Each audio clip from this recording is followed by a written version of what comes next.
Year ago yesterday, Derek Chauvin, a Minneapolis police officer, murdered George Floyd. He murdered him by kneeling on his neck for 9.5 minutes and suffocating him. And if you look at his face, he did this in a very cavalier way, as if it were just another day at the office. But he was killing a person in cold blood. That killing of George Floyd set off a wave of demonstrations, not just in the U.S., but globally, focusing here in the U.S.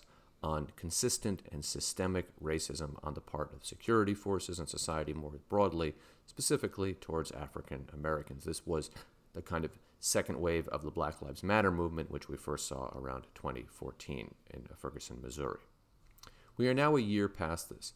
The summer of 2020 was one of the most strange, traumatic, and important ever in the United States. We had the George Floyd protest. We had right-wing activism. We had Donald Trump violently dispersing a rally in Washington, D.C. We had Donald Trump sending federal troops to kind of kidnap protesters off the streets of Portland. We had some incidents of looting. We had a lot of incidents of right-wing violence, threatening people, trying to kidnap the governor of Michigan later that fall. And now, here we are a year later.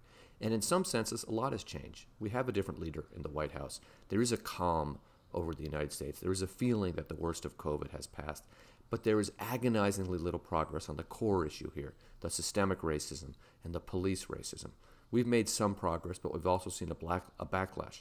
We've seen the Black Lives Matter met by the Blue Lives Matter movement, which is say essentially police are more important than African Americans. Of course, a very reactionary position.